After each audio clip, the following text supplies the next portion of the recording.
கர்த்தருடைய பரிசுத்த நாமத்துக்கு மகிமை உண்டாவதாக. परमेश्वर की पवित्र नाम की महिमा हो। மீண்டும் உங்களை சந்திப்பதில் மிக்க மகிழ்ச்சி அடைகிறேன். फिर से आपसे मिलने का एक अवसर मिला, इसलिए मैं खुश हूँ।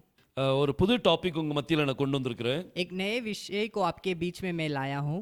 ஏற்கனவே நம்ம சபைகளை பற்றி நம்ம பார்த்துட்டோம். पहले हमने कलीसियाओं के बारे में देख लिया है। 7 சபைகளை பற்றி நம்ம பார்த்தோம். 7 कलीसिया के बारे में हमने देखा है। இன்னைக்கு அதே போன்ற ஒரு காரியம்தான். आज उसी तरह एक विषय है। நம்ம ஜெபத்தோடு நம்ம ஆரம்பிக்கலாம். हम प्रार्थना के साथ उसे शुरू करेंगे। ஒரு வசனத்தை வாசித்து एक वचन को पढ़कर ஜெபித்து நம்ம ஆரம்பிப்போம். प्रार्थना करके हम शुरू करेंगे। வெளிப்படுத்தின விசேஷம் 1ஆம் அதிகாரம் 11ஆம் வசனத்தை நம்ம வாசிக்கலாம்.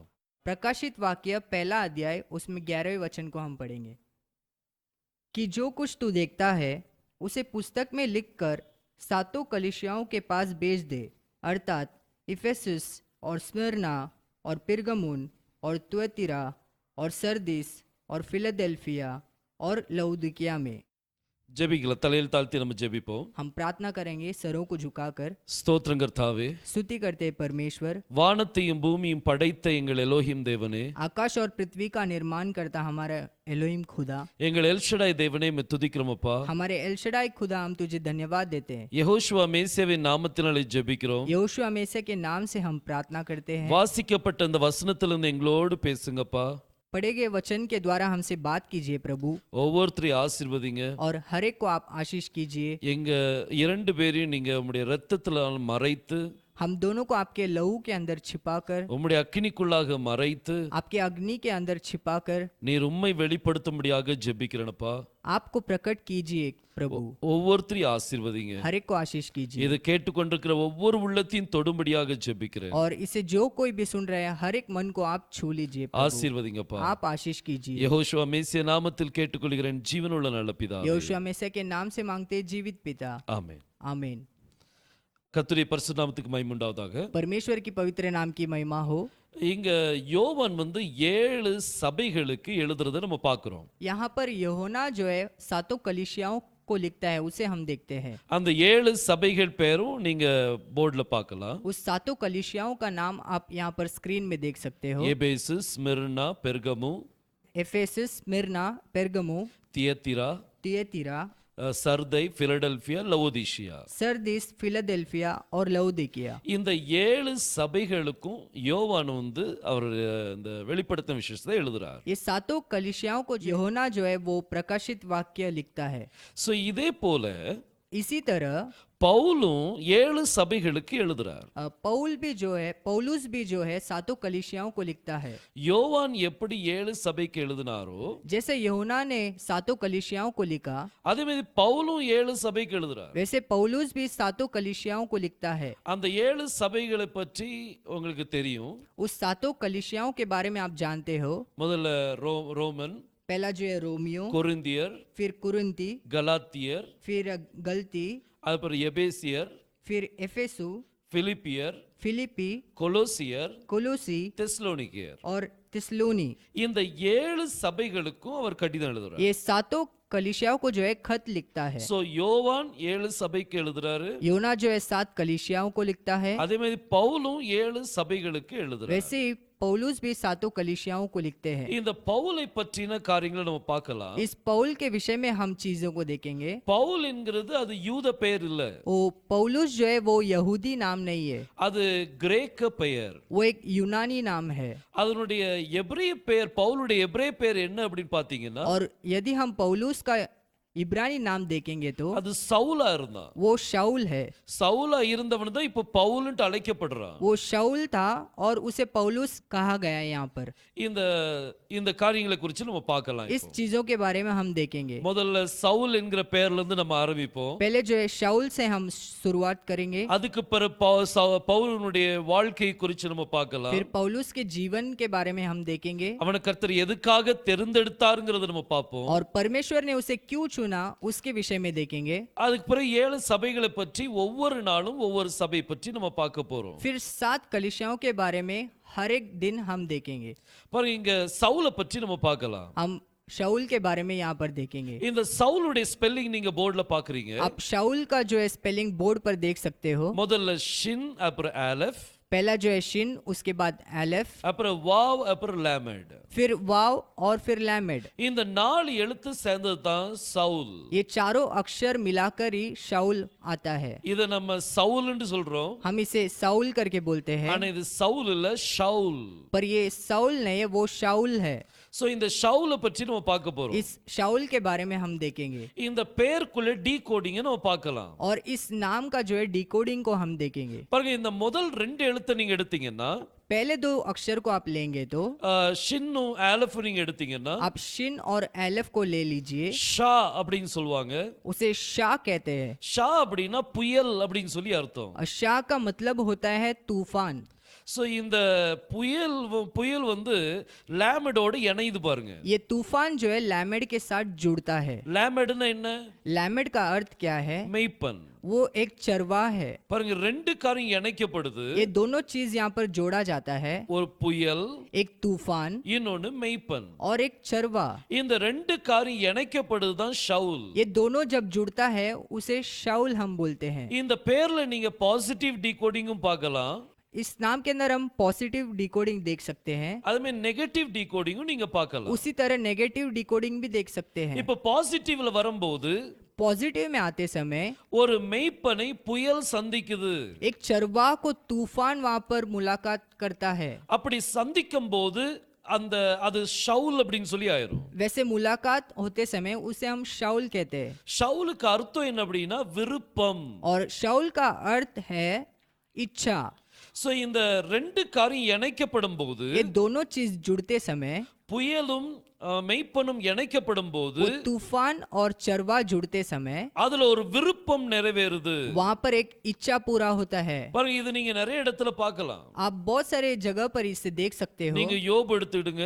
आप अयुब को ले लीजिए, யோபு வந்து லேமடுடைய ஸ்தானத்துல வச்சிருங்க. वो अयुब को लैमेड के स्थान में रख लीजिए। புயலை எடுத்தீங்கன்னா அது யெகோஷுவாவை குறிக்குது. और तूफान को ले लेंगे तो वो यहोशुआ को दर्शाता है। பாருங்க, யோபு 38ஆம் அதிகாரம் 1ஆம் வசனத்துல பாத்தீங்கன்னா, अयुब 38 उसमें पहले वचन को यदि हम देखेंगे तो யோபுவை சந்திப்பதற்கு கர்த்தர் ஒரு புயல் காற்றுல வர்றார். वो अयुब से मिलने के लिए परमेश्वर एक आंधी के माने आता है, ஒரு பெருங்காற்றுல வர்றார். एक आंधी के माने वो आता है। இங்க 2 பேருடைய சந்திப்பு வருது பாருங்க. यहाँ पर दोनों का मुलाकात होता है। देखिए, யோபு யார் சந்திக்கிறா?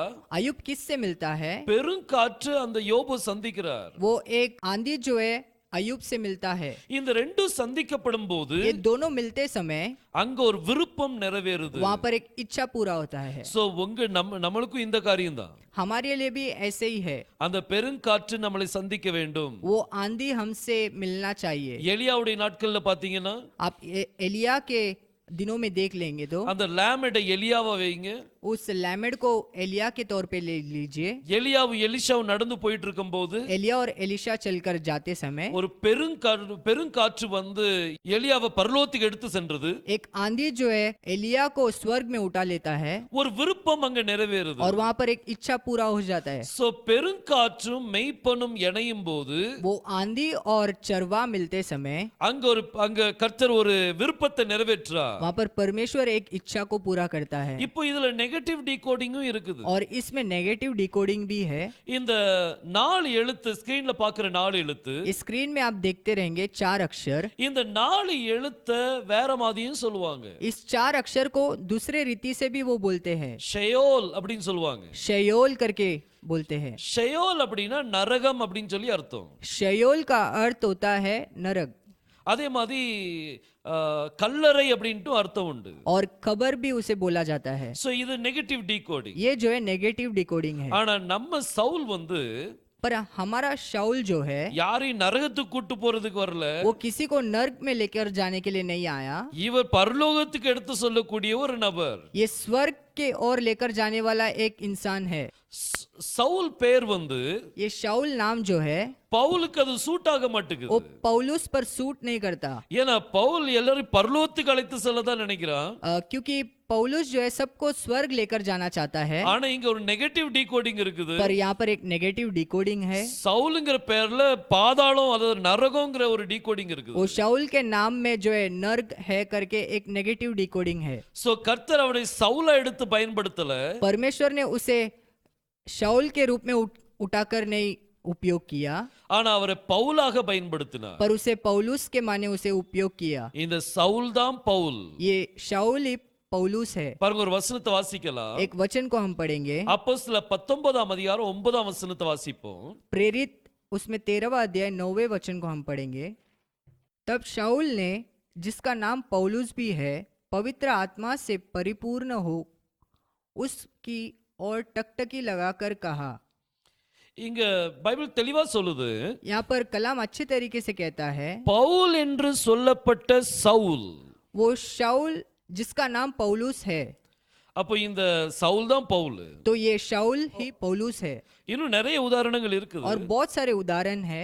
நீங்க அப்போஸ்தலர் 26ஆம் அதிகாரத்துல வந்தீங்கன்னா यदि आप प्रेरित 26वें अध्याय में आएंगे तो அதுலயும் பவுல் சவுல்ங்கிறது உங்களுக்கு தெரிஞ்சிரும். उसमें भी पौलुस और शाऊल के बारे में दिया गया है। இந்த சவுலை பற்றி நம்ம டீகோடிங் பார்த்தோம். इस शाऊल के बारे में हमने डिकोडिंग देखा। இந்த சவுல் வந்து இப்போ ஒரு கிரேக்க பெயரை சுமந்துட்டு இருக்கிறார். ये शाऊल जो है एक यूनानी नाम को वो उठा रहा है, அது பவுல் அப்படின்னு சொல்லி சொல்றோம். उसे हम पौलुस कहते हैं। இந்த எபிரேய மொழியில இவனுடைய பெயரை பாத்தீங்கன்னா, ये इब्रानी भाषा में उसका नाम यदि देखेंगे तो வேதாகமத்துல பவுலோஸ்னு கொடுக்கப்பட்டிருக்குது. वो कलाम में जो है पौलोस करके दिया गया है, அதாவது போலோஸ் அப்படின்னு சொல்லி கொடுக்கப்பட்டிருக்குது. वो पोलोस करके दिया गया है। இதுதான் அவனுடைய கிரேக்க பெயர். यही उसका यूनानी नाम है। இப்போ இந்த கிரேக்க பெயருடைய டீகோடிங்கும் நம்ம பார்க்கலாம். इस यूनानी नाम का डिकोडिंग भी हम देखेंगे। இந்த போலோஸ் அப்படிங்கிற பெயரை நீங்க பாத்தீங்கன்னா, ये पोलोस नाम को यदि देखेंगे तो அதுல மொத்தம் 5 எழுத்துக்கள் வரும். उसमें कुल मिलाकर 5 अक्षर आते हैं। முதல்ல பே இருக்குது, पहला जो है पे है, அப்புறம் வாவ் லேமட் வாவ், वाव लैमेड वाव, அப்ப கடைசில சாமேக் இருக்குது. और आखिर में सामेक आता है। இந்த 5 எழுத்து சேர்ந்தது தான் போலோஸ். ये पांचों अक्षर मिलाकर ही पौलोस है।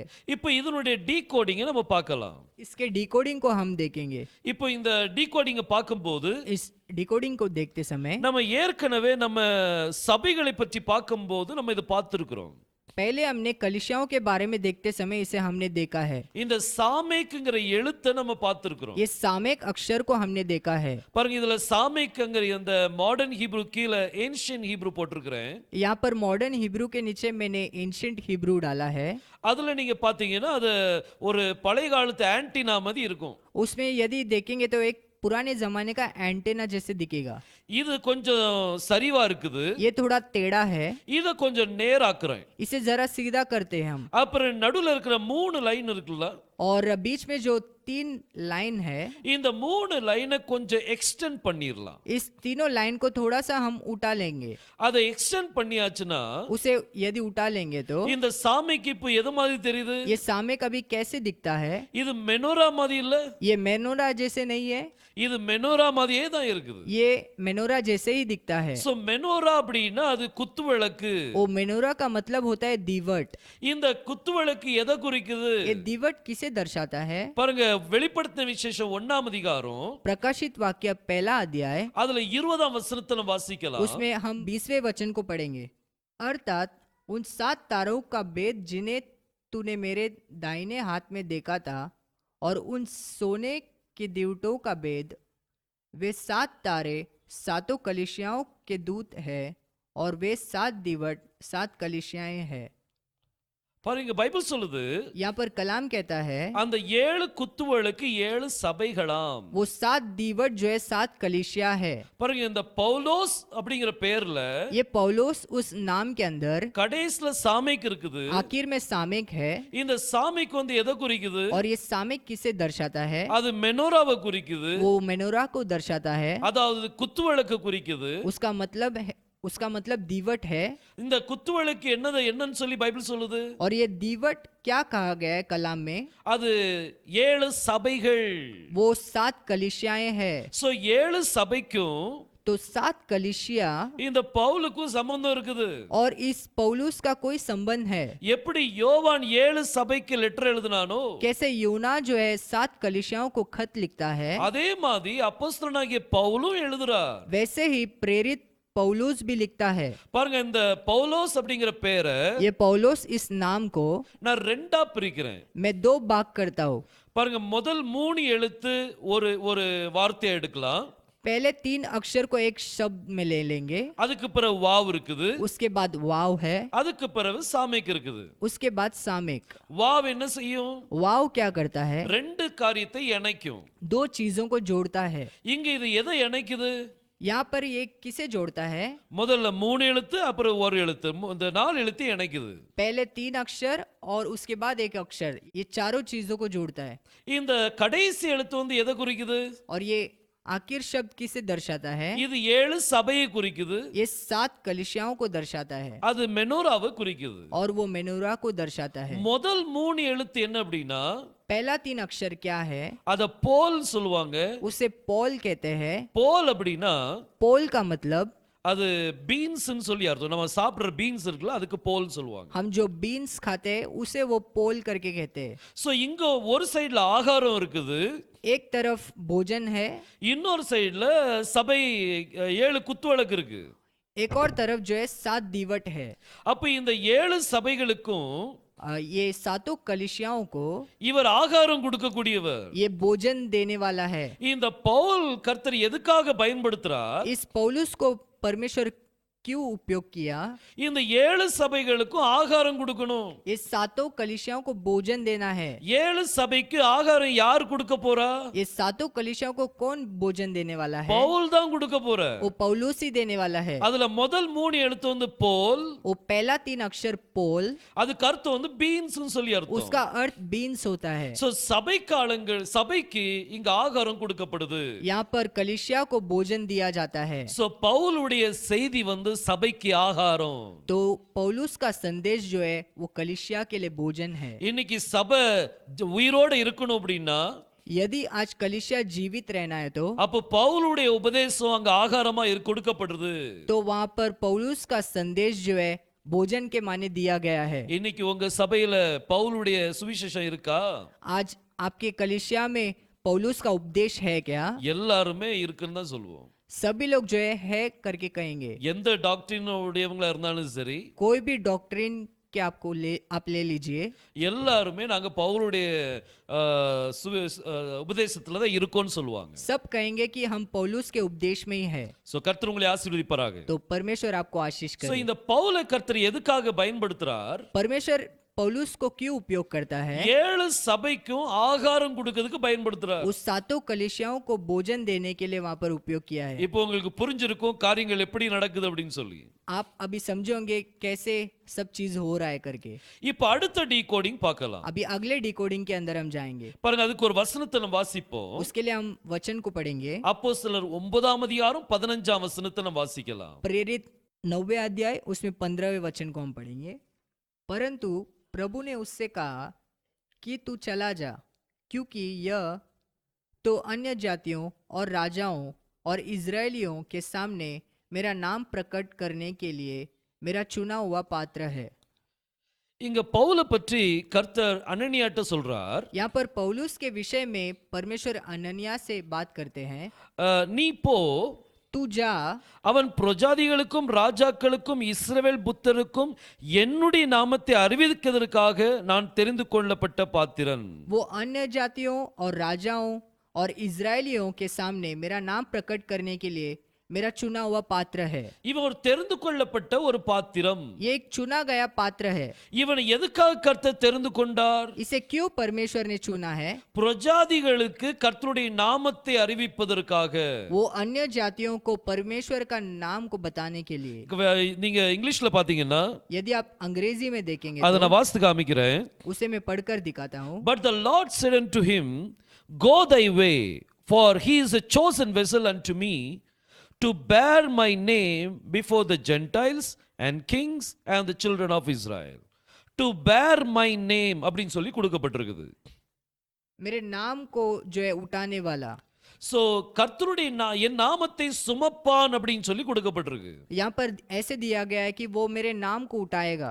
அப்போ பவுல் வந்து கர்த்தருடைய நாமத்தை சுமப்பதற்காக தெரிந்து கொள்ளப்பட்டவன். तो पौलुस जो है परमेश्वर के नाम को उठाने के लिए वो चुना गया पात्र है। அப்போ பவுல்னால ரட்சிக்கப்பட்ட ஜனங்கள், तो पौलुस के द्वारा जो उद्धार पाए लोग, பவுலுடைய சுவிசேஷத்தினால் ரட்சிக்கப்பட்ட ஜனங்கள், वो पौलुस के उपदेश के वजह से जो उद्धार पाए हुए लोग, அப்போ நம்மளுடைய நம்மளையும் கர்த்தர் எதுக்கு தான் தேர்ந்தெடுத்தார்? तो हमें भी परमेश्वर ने क्यों चुना है? அவருடைய நாமத்தை சுமக்கிறதுக்காக. उसके नाम को उठाने के लिए। பவுல கர்த்தர் எதுக்காக தேர்ந்தெடுத்தாரோ परमेश्वर ने पौलुस को क्यों चुना, அதே போலதான் நமக்காகவும் நம்மளையும் தேர்ந்தெடுத்தார். उसी तरह हमें भी परमेश्वर ने चुना है। பவுல் எதுக்கு தேர்ந்தெடுத்தார்? पौलुस को क्यों चुना परमेश्वर ने? கர்த்தருடைய நாமத்தை சுமக்கிறவன். उसके नाम को उठाने के लिए। அப்போ நம்மளும் கர்த்தருடைய நாமத்தை சுமக்கிறது தான் தேர்ந்தெடுத்திருக்கிறார். तो हमें भी उसके नाम को उठाने के लिए उसने चुना है। யார் மத்தியில சுமப்பானா? किसके बीच में उठाएगा? பிரஜாதிகள் மத்தியில சுமப்பான். वो अन्य अन्य जातियों के बीच में उठाएगा। இப்போ இந்த போலோஸ்ங்கற பெயரை எடுத்துக்கிடுங்க. अब ये पौलुस नाम को ले लीजिए। முதல்ல டீகோட் பார்த்தோம், ரெண்டா பிரிச்சோம் நம்ம. पहले डिकोडिंग में हमने 2 भाग किया उसे। இப்போ நம்ம பண்ண போற டீகோடிங்ல अब जो डिकोडिंग हम करने वाले हैं, நம்ம மூணா பிரிக்கலாம். हम उसे 3 भाग करने वाले। பே ஒரு பாகம், पे एक भाग, வாவ் லாமெட் வாவ் அது ஒரு பாகம், वाव लैमेड वाव वो एक भाग, அது கடைசில சாமே. और आखिर में सामेक। இது மூணா நம்ம பிரிச்சிருக்கிறோம். ये 3 भाग हमने किया है। பேன அர்த்தம் என்னது? पे का अर्थ क्या है? வாயி. वो मुंह है। அடுத்தது வாவ் லாமெட் வாவ். उसके बाद वाव लैमेड वाव। லாமெட்னா யாரை குறிக்குது? लैमेड किसे दर्शाता है? மெய்ப்பனை குறிக்குது. वो चरवा को दर्शाता है। வாவ் எதை குறிக்குது? और वाव किसे दर्शाता है? ஆணியை குறிக்குது. वो खिला को दर्शाता है। சோ ஆணினால் அடிக்கப்பட்ட ஒரு மெய்ப்பன். वो खिला से मारा गया एक चरवा। யெகோஷுவா சொன்னார், यहोशुआ ने कहा, நானே நல்ல மெய்ப்பன். मैं ही अच्छा चरवा हूँ। நல்ல மெய்ப்பன் தன் ஆடுகளுக்காக ஜீவனை கொடுக்கிறார். वो अच्छा चरवा जो है अपने भेड़ के लिए वो अपने प्राण को देता है। அப்ப யெகோஷுவா தான் மெய்ப்பன். तो यहोशुआ ही चरवा है। அவருடைய இரண்டு கரத்திலையும் ஆணி அடிக்கப்பட்டது. और उसके दोनों हाथों में किला मारा गया है। அப்புறம் மூணாவது பாகம் சாமேக். और तीसरा भाग सामेक। சாமேக்கு நம்ம பார்த்தோம், அது மெனோராவை குறிக்குது. सामेक को हमने देखा, वो मेनोरा को दर्शाता है। அது மணவாட்டியை குறிக்குது. और वो दुल्हन को भी दर्शाता அது है। சபையை குறிக்குது. और वो कलिसिया को भी दर्शाता है। சோ சாமேக் வந்து சபை. सामेक जो है कलिसिया। அப்ப ரெண்டாவது வந்து நமக்காக சிலுவையில் அடிக்கப்பட்ட மெய்ப்பன். और दूसरा जो हमारे लिए क्रूस पर मारा गया चरवा। முதல் எழுத்து பே என்னது குறிக்குது? और पहला अक्षर किसे दर्शाता है? पे। பே வந்து வாய். पे जो है वो मुंह है। பாருங்க 1 ராஜா 8ஆம் அதிகாரம், पहला राजा उसमें 8वां अध्याय, அதுல 15ஆம் வசனத்தை வாசிக்கலாம். उसमें 15वें वचन को हम पढ़ेंगे। और उसने कहा, धन्य है इज़राइल के परमेश्वर यहोवा, जिसने अपने मुंह से मेरे पिता दाऊद को यह वचन दिया था और अपने हाथ से उसे पूरा किया है। பாருங்க சாலமோன் ராஜா வந்து ஒரு காரியத்தை பாடுறார். यहाँ पर सालमोन राजा एक गीत गाता है। அதாவது தேவன் வந்து என்னுடைய தகப்பன்ட்ட வாக்கினால் ஒரு வார்த்தை சொன்னார். और परमेश्वर जो अपने मुंह से मेरे पिता दाऊद से एक वचन दिया था, அதை தம்முடைய கரத்தினால் நிறைவேற்றினார். और अपने हाथों से उसे पूरा किया। வாயினால் சொல்லி वो मुंह से कहकर கரத்தினால் நிறைவேற்றார். और अपने हाथों से उसे पूरा करता है। வாயினால் ரட்சிப்பை சொன்னார். वो अपने मुंह से उद्धार के बारे में बोला, அவருடைய கரத்தினால் ரட்சிப்பை உருவாக்குறார். और उसके हाथ के द्वारा वहां पर एक मार्ग खुलता है।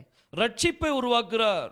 उद्धार को वहां पर देता है। ஏசாயா 59ஆம் அதிகாரத்துல ईसाया 59 अध्याय में அது வாயினால் ரட்சிப்பை சொல்றார். वहां पे मुंह से उद्धार को बोलता है।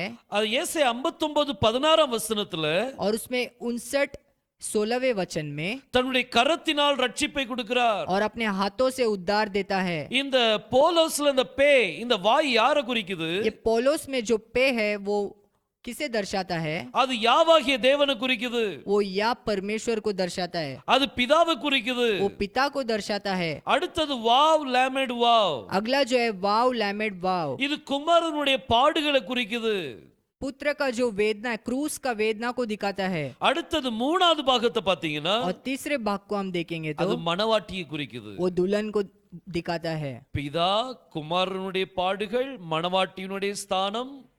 पिता पुत्र का क्रूस में जो वेदना, और तीसरा जो है दुल्हन। இந்த மூணு ஒரே பெயருக்குள்ள வந்துட்டு பாருங்க. ये तीनों चीज एक ही नाम के अंदर आता है। இத நீங்க அப்படியே யெகோஷுவா பெயருக்குள்ள போனீங்கன்னா, और ऐसे आप यहोशुआ के नाम के अंदर जाएंगे तो யாங்கிறது பிதாவுனுடைய பெயர். या जो है पिता का नाम है। வாவ் ஷின் வாவ் அது குமாரனுடைய பாடுகள்.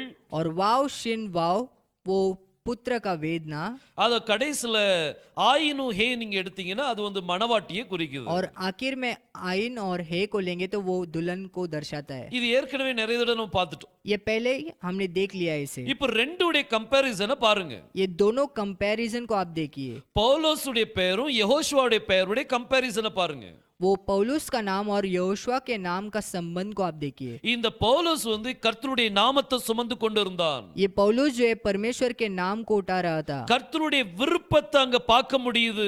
और परमेश्वर को इच्छा को वहां पर देख सकते हैं। பாருங்க இப்படிதான் அந்த டீகோடிங்ல வருது பாருங்க. ऐसे ही वो डिकोडिंग के अंदर आता है। சவுலா இருந்து அவன் கர்த்தருடைய வேலை செய்ய முடியலத. वो शाऊल रहकर परमेश्वर के काम को नहीं कर पाया, ஆனா பவுலோஸா இருந்து 7 சபைகளுக்கு புத்திமதிகள் சொல்கிறான். पर पौलुस बनकर वो सातों कलीसियाओं को वहां पर बोधना देता है। இந்த 7 சபைகள் எங்க இருக்குது? ये सातों कलीसिया कहाँ पर है? இது யூத சபை இல்ல. ये यहूदी कलीसिया नहीं है, இது பிரஜாதி சபை. ये अन्य जातियों का एक कलीसिया है। இந்த 7 சபைகளுக்கும் ஆகாரம் கொடுக்கிறான். और ये सातों कलीसियाओं को भोजन देता है। இதுதான் பவுலனுடைய வேலை. यही पौलुस का काम है। ஒவ்வொரு லெட்டரும் எழுதும்போது हर एक खत लिखते समय அப்போஸ்தலனாகிய சவுல் என்று சொல்லி எழுதல. वो प्रेरित शाऊल करके नहीं लिखा गया, ஆனால் அப்போஸ்தலனாகிய பவுல் எழுதுறாது அப்படின்னு சொல்லி தான் எழுதி இருக்கிறார். वहां पर प्रेरित पौल लिखता हूं करके लिखा गया है। சோ பவுல் அப்போஸ்தலனாகிய பவுல் तो प्रेरित पौलुस जो है புறஜாதி சபைக்கு தன்னை வெளிப்படுத்தி காமிக்கும் போது वो अन्य जात कलीसियाओं को अपने आप को प्रकट करके दिखाते समय அவர் சவுலுடைய பெயர்ல அவர் வெளிப்படல. वो शाऊल के नाम से वहां पर नहीं दिखाता है, ஆனா பவுலோஸ்ங்கிற பெயர்ல தான் வெளிப்படுறார். पर पौलुस के नाम से ही वो प्रकट होता है। ஏன் இந்த காரியம்? क्यों ऐसा एक चीज यहाँ पर? ஏன்னா இந்த பவுலை கர்த்தர் ஒரு நோக்கத்தோடு தேர்ந்தெடுத்தார். क्योंकि पौलुस को एक विचार से परमेश्वर ने चुना। பாருங்க வாசிக்கலாம். देखिए हम पढ़ेंगे அப்போஸ்தலர் 13ஆம் அதிகாரம் प्रेरित 13वां अध्याय அதுல 45 46 வசனத்தை வாசிக்கலாம். 45 और 46 को हम पढ़ेंगे। परंतु यहूदी भीड़ को देखकर ढाह से भर गए और निंदा करते हुए पौलुस की बातों के विरोध में बोलने लगे। तब पौलुस और बरनबास ने निडर होकर कहा, अवश्य था कि परमेश्वर का वचन पहले तुम्हें सुनाया जाता, परंतु जबकि तुम उसे दूर करते हो और अपने को अनंत जीवन के योग्य नहीं ठहराते, तो देखो हम अन्य जातियों की ओर फिरते हैं। பாருங்க பவுல் ஒரு காரியத்தை சொல்றார். यहाँ पर पौल एक विषय को कहता है। பவுல் யூத ஜனங்கள் மத்தியில சுவிசேஷம் சொல்லிட்டு இருக்கும் போது वो यहूदी लोग के बीच में उपदेश देते समय அவங்க யூதர்கள் பவுலுக்கு விரோதமா வர்றாங்க. वो यहूदी जो है पौलुस के विरोध में आते हैं। அப்படி வந்ததுனால ऐसे आए इसलिए பவுலும் பர்னபாவும் என்ன சொல்றாங்க பாருங்க. और पौलुस और बरनबास ने क्या कहा देखिए। முதலாவது சுவிசேஷ வசனம் உங்ககிட்ட தான் பிரசங்கிக்கப்பட வேண்டி இருக்குது. पहला वचन आपके बीच में ही बोलना चाहिए, ஆனா நீங்க அதை நிராகரிச்சதுனால पर तुमने उसे टुकराया, நாங்க இனிமே பிரஜாதிகள் மத்தியில போறோம். इसलिए हम अन्य जातियों के बीच में जाने वाले हैं। பவுல் தெளிவா தன்னுடைய ஸ்டேட்மெண்ட்டை சொல்றார். और पौलुस स्पष्ट रूप से वहां पर अपने वाक्यों को कहता है। சுவிசேஷம் உங்களுக்கு தான், யூதர்களுக்கு தான். वो उपदेश जो है यहूदी के लिए ही है, ஆனா அவங்க அவங்க விரோதிச்சதுனால पर उन्होंने उसके विरुद्ध में आए। இங்க பவுலும் பர்னபா ஒரு ஸ்டேட்மெண்ட் கொடுக்கறாங்க. यहाँ पर पौलुस और बरनबास ऐसे कहते हैं, இனிமே நாங்க பிரஜாதிகள் இடத்துக்கு போறோம். हम अन्य जात के बीच में जा रहे हैं। அவங்களுடைய சுவிசேஷன் பாதை இங்க மாறுது பாருங்க. सुसमाचार का मार्ग यहाँ पर बदलता है। देखिए இதுனா இந்நாள் வரைக்கும் யூதர்கள் மத்தியில சுவிசேஷம் பணி ஊழியம் செஞ்சிட்டு இருந்தாங்க. आज तक वो यहूदियों के बीच में सेवा कर रहे थे, இப்போ அவங்களுடைய ஊழியம் பிரஜாதிகள் பக்கமா திரும்பிச்சு. पर अभी उनका सेवा जो है अन्य जात के बीच में जाने लगा। பாருங்க இந்த பவுல் வந்து பிரஜாதிகளுக்கு அனுப்பப்பட்ட ஒரு தீர்க்கதரிசி. ये पौलुस जो है अन्य जातियों के लिए भेजा गया एक भविष्य रखता है। இன்னொரு வசனத்தை கூட நம்ம வாசிக்கலாம். एक और वचन को हम पढ़ेंगे। அப்போஸ்தலர் 18ஆம் அதிகாரம் प्रेरित 18वां अध्याय அதுல 5ஆம் வசனம் 6ஆம் வசனத்தை வாசிக்கலாம். उसमें 5 और 6 को हम पढ़ेंगे। जब सीलास और तिमुथियुस मकुदुनिया से आए तो पौलुस वचन सुनने की धुन में लगकर यहूदियों को गवाही देता था कि यीशु ही मसीह है, परंतु जब वे विरोध और निंदा करने लगे तो उसने अपने कपड़े झाड़कर उनसे कहा, तुम्हारा लोहू तुम्हारी गर्दन पर रहे। मैं निर्दोष हूँ और अब से मैं अन्य जातियों के पास जाऊंगा। பாருங்க, இங்க பவுல் ஒரு காரியத்தை சொல்றார். यहाँ पर पौलुस एक विषय को कहता है। அங்க மெக்கதோனியாவுல யூதர்கள் மத்தியில அவர் பிரசங்கம் பண்ணிட்டு இருக்கிறார். वो मकुदुनिया में यहूदी लोगों के बीच में वो प्रचार कर रहा है। யெகோஷுவா தான் மேசியான்னு சொல்லி உறுதிப்படுத்தி பிரசங்கிட்டு இருக்கிறார். वो यहोशुआ ही मेसिया है करके वहां पर प्रचार कर रहा है। ஆனா அந்த யூத ஜனங்கள் அவனுக்கு எதிர்த்து நிக்கிறாங்க. पर वो यहूदी लोग उसके विरुद्ध में खड़े होते हैं। எதிர்த்து நின்ன உடனே वो विरुद्ध में आते ही பவுல் என்ன செய்யறாரு? पौलुस क्या करता है? தன்னுடைய வஸ்திரத்தை உதறி தள்ளிட்டு वो अपने कपड़े को झाड़ कर அங்க யூதர்கள்ட்ட ஒரு வார்த்தை சொல்றார். वो यहूदियों से एक शब्द कहता है, உங்க இரத்த பழி உங்க தலைமையில இருக்கட்டும். तुम्हारा लहू तुम्हारी गर्दन पर रहे। ஏன் நான் இதுல இருந்து சுத்தமா இருக்கிறேன். और मैं निर्दोष हूँ। இனிமே நான் பிரஜாதிகள் மத்தியில போறேன்னு சொல்றார். और अब से मैं अन्य जातियों के पास जाऊंगा। இது முதல் பிரஜாதிகளிடத்திற்கு போகிறேன் என்று அவருடைய சொல்லி. और अब से मैं अन्य जातियों के पास जाऊंगा ऐसे बोलकर அதுக்கு அப்புறம் பிரஜாதிகள் மத்தியில ஊழியம் செய்ய ஆரம்பிச்சிடுறார். और उसके बाद वो अन्य जातियों के बीच में सेवा करने लगता है। இந்த பிரஜாதிகள் மத்தியில போகும்போது ये अन्य जातियों के बीच में जाते समय இவர் சும்மா பிரஜாதிகள் மத்தியில போகல. ये ऐसे ही उनके बीच में नहीं जाता है। ஒரு தரிசனத்தோட தான் போறார். एक दर्शन के साथ ही जाता है। கர்த்தர் அவனுக்கு கொடுத்த ஒரு பாரத்தோட தான் போறார். परमेश्वर एक बोझ को देते हैं, उसके साथ वो जाता है। எதற்காக பவுலை கர்த்தர் தெரிந்தெடுத்தார்? किस लिए परमेश्वर ने पौलुस को चुना? அவருடைய நாமத்தை சுமக்கணும். उसके नाम को उठाना है। அவருடைய நாமத்தை சுமக்கணும். उसके नाम को उठाकर சுமந்து யார் மத்தியில போணுமா? उठाकर किसके बीच में जाना है? பிரஜாதிகள் மத்தியில போறதுக்கு. अन्य जातियों के बीच में जाने के लिए। இன்னைக்கு பவுல் பிரஜாதிகள் மத்தியில கர்த்தருடைய நாமத்தை கொண்டு வந்தார். आज पौलुस जो है अन्य जातियों के बीच में परमेश्वर के नाम को लाता है। பாருங்க, இங்க பைபிள் சொல்லுது, यहाँ पर कलाम कहता है, பவுல் தெளிவா சொல்றார், நான் இனிமே பிரஜாதிகள் மத்தியில போறேன். पौलुस स्पष्ट रूप से कहता है कि मैं अन्य जातियों के बीच में जा रहा हूँ। பாருங்க, இன்னும் நிறைய வசனங்கள் அதை பற்றி கொடுக்கப்பட்டிருக்குது. ऐसे ही उसके विषय में बहुत सारे वचन दिए गए हैं। அப்போஸ்தலர் 22ஆம் அதிகாரம் प्रेरित 22 அதுல 21ஆம் வசனத்தையும் வாசிக்கலாம். उसमें 21वें वचन को भी हम पढ़ेंगे। और उसने मुझसे कहा, चला जा, क्योंकि मैं तुझे अन्य जातियों के पास दूर दूर भेजूंगा। பாருங்க, கர்த்தர் சொல்றார், यहाँ पर परमेश्वर कहते हैं, நீ கிளம்பு, तू यहाँ से निकल जा, நீ போ அப்படின்னு சொல்லி சொல்றார். यहाँ से तू चला जा, நான் உன்னை தூரமாய் பிரஜாதிகளிடத்தில் அனுப்புவேன். क्योंकि तुझे मैं दूर दूर तक भेजूंगा अन्य जातियों के बीच में। பிரஜாதிகள் மத்தியில் அவனை அனுப்பேன்னு சொல்லி அனுப்பிட்டார் கர்த்தர். तुझे अन्य जातियों के बीच में भेजूंगा कहकर परमेश्वर ने भेज दिया। இது கர்த்தர் சொல்லி அவன் போற ஒரு காரியம். ये परमेश्वर बोलकर जाने वाला एक कार्य है। பிரஜாதிகள் மத்தியில ரட்சிப்பை அறிவிக்கக்கூடிய ஒரு தெரிந்து கொள்ள ஒரு பாத்திரம். वो अन्य जातियों के बीच में वो उद्धार के बारे में बताने वाला एक बर्तन है। பாருங்க, ஒரு வசனத்தை வாசிங்க. एक वचन को हम पढ़ेंगे। அப்போஸ்தலர் 28ஆம் அதிகாரம் 28ஆம் வசனத்தை வாசிங்க.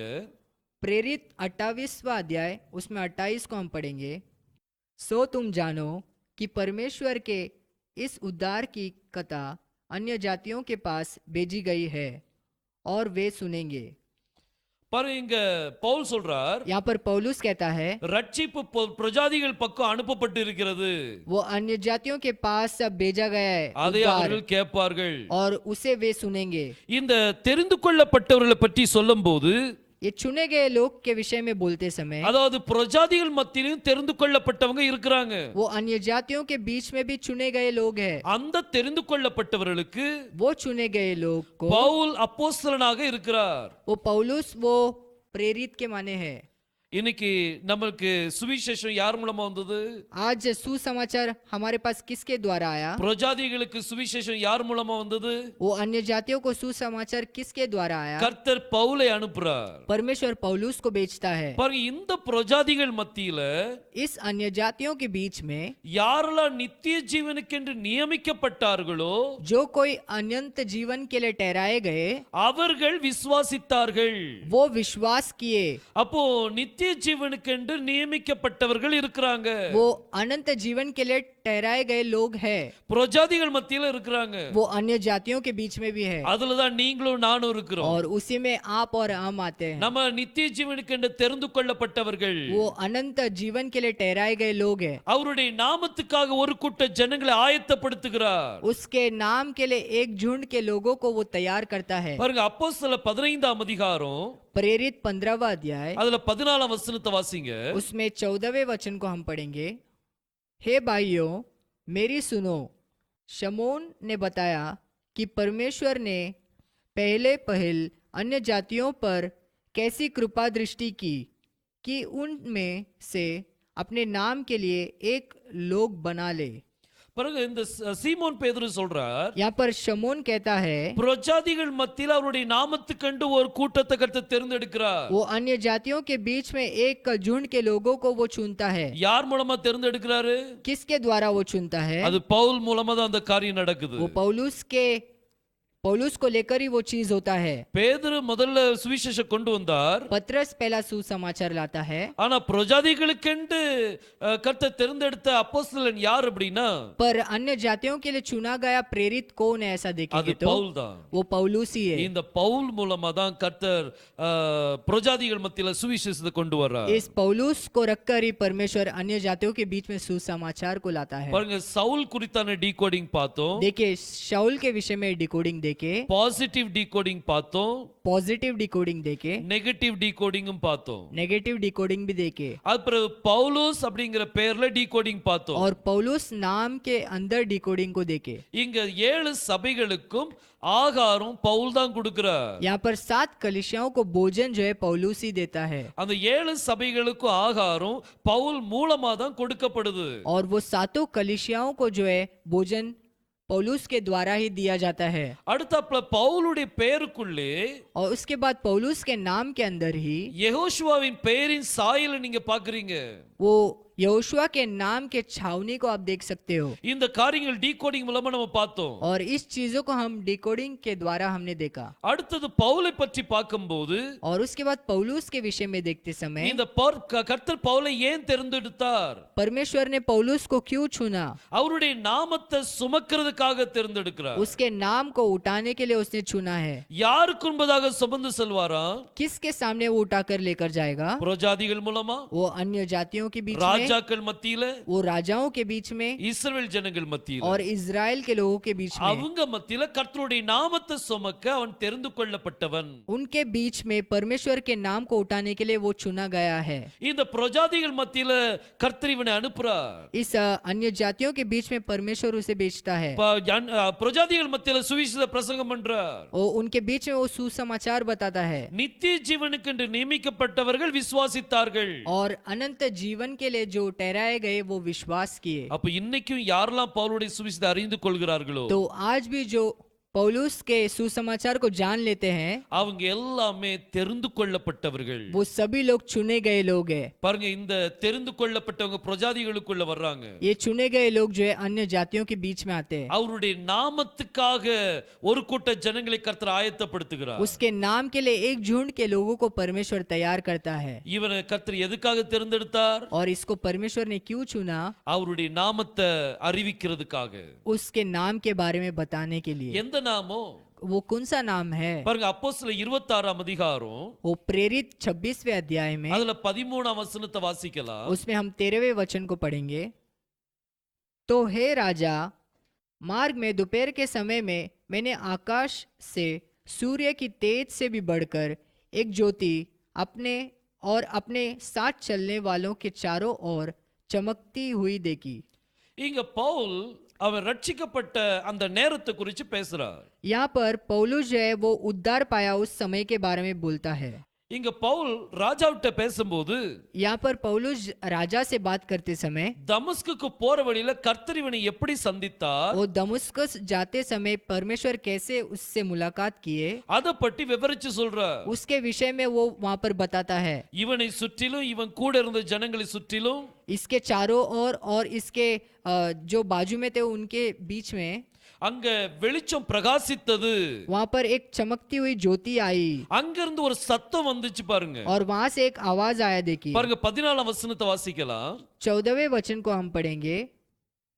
और जब हम सब भूमि पर गिर पड़े तो मैंने इब्रानी भाषा में मुझसे यह कहते हुए यह शब्द सुना कि हे शाऊल तू मुझे क्यों सताता है?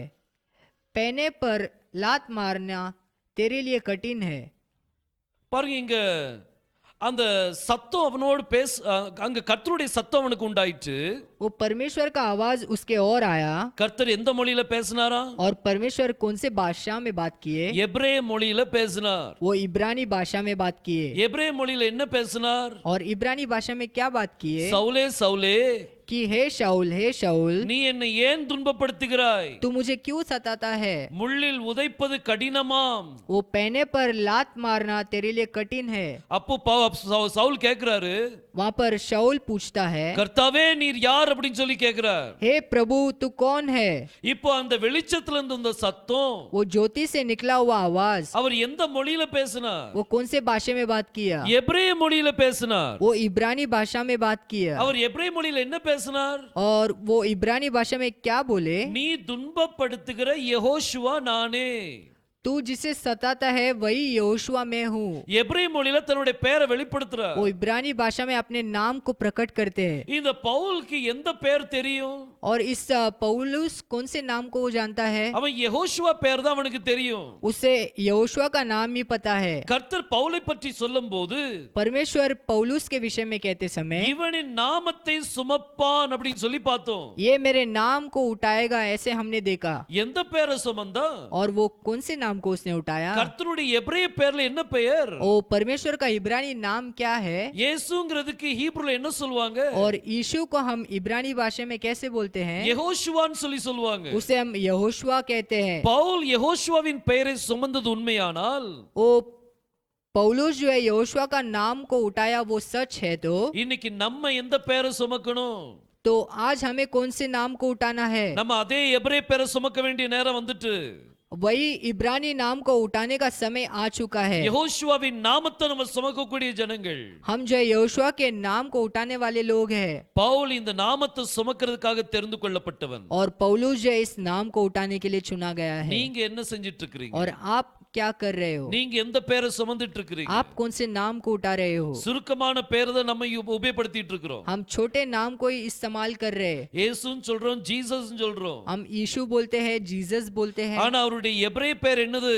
पर उसका इब्रानी नाम क्या है? அந்த நாமத்தை சுமக்கிறதுக்கு ஒரு கூட்ட ஜனங்கள் இருப்பாங்க.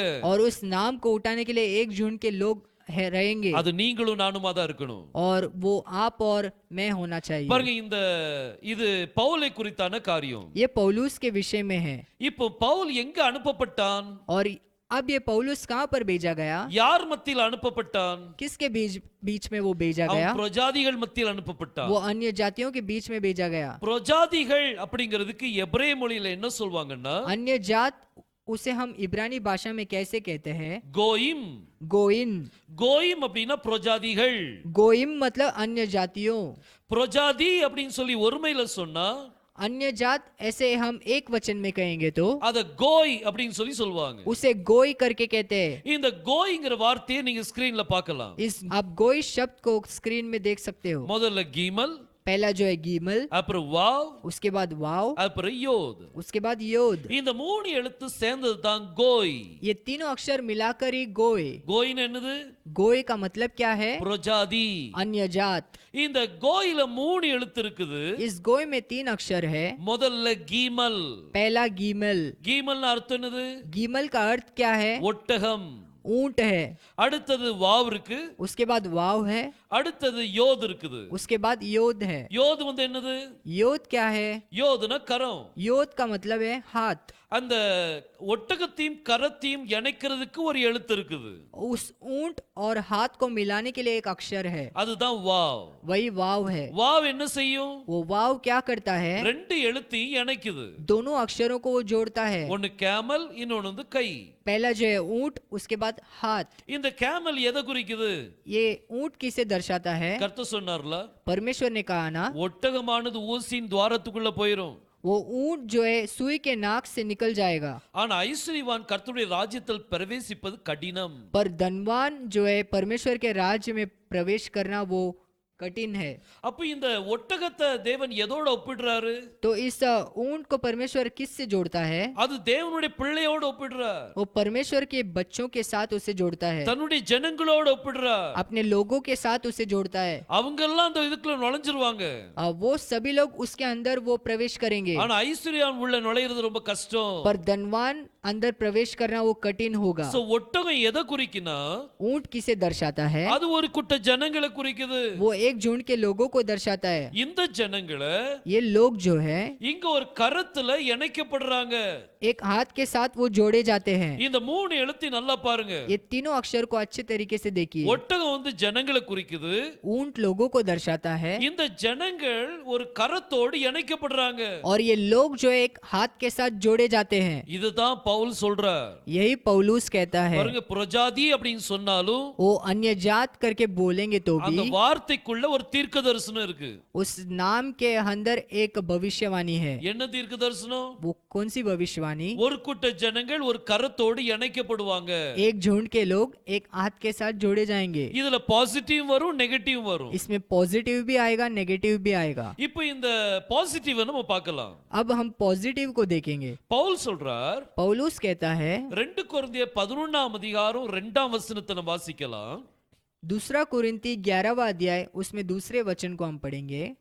क्योंकि मैं तुम्हारे विषय में ईश्वरीय धुन लगाए रहता हूँ, इसलिए कि मैंने एक ही पुरुष से तुम्हारी बात लगाई है कि तुम्हें पवित्र कुंवारी की नाई मसीह को सौंप दूं। பாருங்க, இங்க பவுல் சொல்றார், यहाँ पर पौलुस कहता है, எனக்கு ஒரு பொறுப்பு கொடுக்கப்பட்டிருக்குது. मुझे एक जिम्मेदारी दिया गया है। என்ன பொறுப்பா? वो क्या जिम्मेदारी है? உங்களை तुम्हें கற்புள்ள கன்னிகையாக एक पवित्र कुंवारी के नाते கிறிஸ்து என்னும் ஒரே புருஷன்ட்ட ஒப்பு கொடுக்கணும். वो मसीह एक ही पुरुष के हाथ में सौंपना है। சோ அவருடைய கரத்துல ஒப்பு கொடுக்கணும். तो उसके हाथ में उसे सौंपना है। பவுல் என்ன செய்றாரு? पौलुस क्या करता है? ரெண்டு பேரும் இணைக்கிறார். दोनों लोगों को वो जोड़ता है। ஒன்னு சபைய, एक कलीसिया है, சபையை யெகோஷுவாவோடு இணைக்கிறார். कलीसिया को यहोशुआ के साथ जोड़ता है। சபையை யெகோஷுவாவுடைய கரத்துல ஒப்பு கொடுக்கிறார்.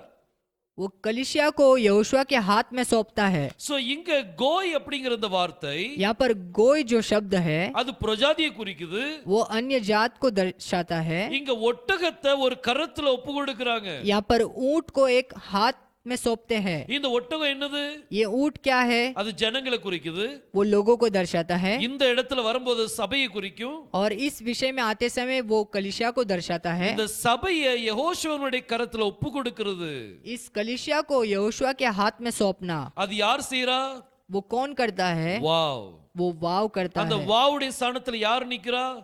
और उस वाव के स्थान में कौन खड़ा है? இங்க பவுல் நிக்கிறார். यहाँ पर पौलुस खड़ा है। சோ பவுல் தன்னுடைய வேலையை சிறப்பா செய்றார் பாருங்க. और पौलुस जो है अपने काम को अच्छे तरीके से वो करता है। கர்த்தரோடு இணைக்கிற ஒரு ஊழியம். वो परमेश्वर के साथ जोड़ने वाला एक सेवा। பாருங்க, ஒரு காரியத்தை நான் சொல்றேன். एक चीज को मैं कहना चाहता हूँ। இது நீங்க யூடியூப்ல என்னுடைய மெசேஜ் இருக்குது. ये यूट्यूब में मेरा एक मैसेज है। இரவும் பகலும் அப்படின்னு சொல்லி ஒரு மெசேஜ் நாங்க அப்லோட் பண்ணியிருக்கிறோம். वो रात और दिन करके एक मैसेज को हमने अपलोड किया है। அதை நீங்க நல்லா நோட் பண்ணி பாருங்க. उसे आप अच्छे से डालकर देखिए। அத கலிலேயாங்கிற பேரை பற்றி கொடுத்திருப்பேன். वो गलीली करके नाम को मैंने दिया है। அத ஒரு வசனத்தை வாசிக்கலாம். एक वचन को हम पढ़ेंगे। மத்தேயு 4ஆம் அதிகாரம் 15, 16 ரெண்டு வசனத்தை வாசிக்கலாம். मत्ती 4 अध्याय उसमें 15 और 16 को हम पढ़ेंगे कि जबूलून और नप्तली के देश, झील के मार्ग से यर्दन के पार अन्य जातियों का गलील। பாருங்க, பைபிள் சொல்லுது, यहाँ पर कलाम कहता है புரஜாதியாருடைய கலிலேயாவிலே. वो अन्य जातियों का गलील। இங்க புரஜாதியாராகிய கலிலேயா அப்படின்ட்டு இந்த வார்த்தைக்கு वो अन्य जातियों का गलील, அது ஹீப்ருல எப்படி சொல்வாங்க அப்படின்னா, उसे इब्रानी में कैसे कहेंगे? கலீல் ஹாகோயிம். गलील हा गोइम। இதுதான் எபிரேய வார்த்தையில சொல்லக்கூடிய ஒரு காரியம். यही इब्रानी भाषा में उसे हम कहते हैं। கலீல் ஹாகோயிம் அப்படின்னு சொன்னா गलील हा गोइम ऐसे कहेंगे तो புரஜாதியார்களுடைய கலிலேயாவிலே அப்படின்னு சொல்லி அர்த்தம். वो अन्य जातियों का गलील में। இப்போ இந்த கலீல் அப்படிங்கிற வார்த்தையை மாத்திரம் எடுங்க. अभी केवल इस गलील शब्द को हम लेंगे। முதல் எழுத்து என்னது? கீமல். पहला अक्षर क्या है? गीमल।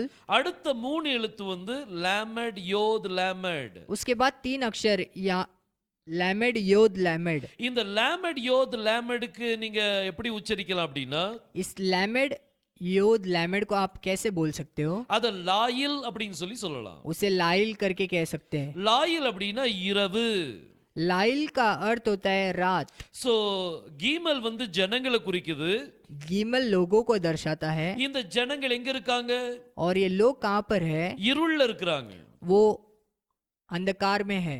அதனால தான் அடுத்த வசனத்துல பைபிள் சொல்லுது, इसलिए अगले वचन में कलाम कहता है, இருளில் இருக்கும் ஜனங்கள் பெரிய வெளிச்சத்தை கண்டார்கள். वो अंधकार के लोग जो एक महान ज्योति को देखे। அந்தகாரத்தில் இருக்கிற ஜனங்கள், वो अंधकार में जो लोग है, அந்தகாரம் என்னது? वो अंधकार क्या है? அது லாயில். वो लाइल है। அடுத்தது ஜனங்கள் யாரு? उसके बाद लोग क्या है? கீமல். गीमल। சோ அந்தகாரத்தில் இருக்கிற ஜனங்கள் பெரிய வெளிச்சத்தை கண்டார்கள். अंधकार में जो लोग है एक महान ज्योति को वो देखे। இதுதான் கலீல். यही गलील है। அதே போல उसी तरह இந்த கோய்ங்கிற எழுத்துல ये गोई इस शब्द में, அதுல கீமல் இருக்கு பாருங்க. उसमें गीमल है। देखिए அந்த கீமல் இப்ப எதை குறிக்கும்? वो गीमल किसे दर्शाएगा? அது ஜனங்களை குறிக்குது. वो लोगों को दर्शाएगा। அப்போ ஜனங்களை கையோடு ஒப்பிடுற, கையோடு சேர்க்கிறார். तो लोगों को वो हाथ के साथ जोड़ता है। யாருடைய கையில சேர்க்கணும்? किसके हाथ में जोड़ना है? யெகோஷுவாவின் கையில சேர்க்கணும். यहोशुआ के हाथ में जोड़ना சோ है। பவுலோசுடைய வேலை என்ன? तो पौलुस का काम क्या है? பிரஜாதி ஜனங்களை अन्य जात लोगों को யெகோஷுவாவின் கையில ஒப்பு கொடுக்கணும். यहोशुआ के हाथ में सौंपना है। இது செய்ய போறது யாரு? और इसे करने वाला कौन है? பவுலுடைய உபதேசம் தான் செய்யும். वो पौलुस का उपदेश ही उसे करेगा। அவரால் கொடுக்கப்பட்ட இந்த சுவிசேஷம், उसके द्वारा दिया गया ये उपदेश, அது மணவாட்டியை மணவாளனோடு இணைக்கும். वो दुल्हन को दूल्हा के साथ जोड़ेगा। சிந்திச்சு பாருங்க. आप सोच कर देखिए, பாருங்க, யோவான் 7 சபைக்கு எழுதுனது போல वो यूहन्ना कैसे 7 कलीसियाओं को लिखता है, அதே மாதிரி பவுலோசும் 7 சபைக்கு அவர் எழுதுறார். वैसे पौलुस भी 7 कलीसियाओं को लिखता है। அத நம்ம 1 by 1 நம்ம பாப்போம். उसे हम एक एक करके देखेंगे। சோ இன்னைக்கு நம்ம சவுல பற்றி டிகோடிங் பார்த்தோம். आज हमने शाऊल का डिकोडिंग देखा, பாசிட்டிவ் நெகட்டிவ் ரெண்டும் பார்த்தோம். पॉजिटिव और नेगेटिव दोनों देखे, அப்புறம் பவுலுக்குள்ள 2 டிகோடிங் பார்த்தோம். और पौलुस का 2 डिकोडिंग देखे। அடுத்தது கோய் அப்படிங்கிறதுல 2 டிகோடிங் பார்த்தோம். उसके बाद गोय में 2 डिकोडिंग देखे। வேற கலிலேயா அப்படிங்கிறதுல அந்த டிகோடிங் நம்ம பார்த்தோம். उसके बाद गलील का जो है डिकोडिंग हमने देखा। அடுத்து பவுல் எதற்காக கர்த்தர் எங்க யார் மத்தியில் அனுப்புறாருங்கிறது பார்த்தோம். और पौलुस को किसके बीच में बेचता है करके हमने देखा। அந்த ஜனங்களை அவர் என்ன செய்ய போறார்? और उन लोगों को वो क्या करने वाला है, அத கோய் அப்படின்னு சொல்லப்படுற ஹீப்ரு வார்த்தையில நம்ம பார்த்தோம். वो गोय करके उस इब्रानी शब्द में हमने देखा। பாருங்க, இத்தனை காரியங்கள் நம்ம பார்த்திருக்கிறோம். इतने चीजों को हमने देखा है। இத 1 by 1 நல்லா மெடிடேட் பண்ணுங்க. इसे एक एक करके अच्छे से स्मरण कीजिए। நம்ம இப்ப 7 சபைகளுடைய பெயர்களையும் பற்றி நம்ம பார்க்க போறோம். अभी हम 7 कलीसियाओं के नाम के बारे में भी देखने वाले हैं। இந்த பவுல் 7 சபைக்கு எழுதினார். ये पौलुस जो है 7 कलीसियाओं को लिखता है, அந்த 7 சபைகளுடைய பெயர்களுடைய டிகோடிங்கும் நம்ம பார்ப்போம். और उस 7 कलीसियाओं के नाम का डिकोडिंग भी हम देखेंगे। அது நம்ம அடுத்த வீடியோல நம்ம பார்க்க போறோம். उसे हम अगले वीडियो में देखने वाले हैं। 7 சபைகள் பெயர் என்னது? उस 7 कलीसियाओं का नाम क्या है? ரோமர், वो रोमियो, கொரிந்தியன், कुरिन्ती, கலாத்தியர், वो गलती, எபேசியர், एफेसी, பிலிப்பியன், फिलिपी, கொலோசியர், கொலோசி தெசலோனிக்கேயர். और तिस्लोनी। இந்த 7 சபைகளுக்கும் இவர் லெட்டர் எழுதுறார். ये 7 कलीसियाओं को वो खत लिखता है। அதுல கொரிந்து சபைக்கு 2 தடவை எழுதுறார். वो कुरिन्ती कलीसिया को 2 बार लिखता है, தெசலோனிக்கேயருக்கு 2 தடவை எழுதுறார். और तिस्लोनी को भी 2 बार लिखता है। இந்த காரியங்களை பற்றி ஒவ்வொரு நாளும் ஒவ்வொன்றா நம்ம பார்க்க போறோம். इसके बारे में हम हर एक दिन एक एक करके देखेंगे। சோ கர்த்தர் நம்மளை ஆசீர்வதிப்பாராக. परमेश्वर हमें आशीष करे। மீண்டும் நம்ம அடுத்த வீடியோல சந்திப்போம். फिर से हम दूसरे वीडियो में मिलेंगे। கர்த்தர் நம்மளை ஆசீர்வதிப்பாராக. परमेश्वर हमें आशीष करे। ஆமென். आमीन।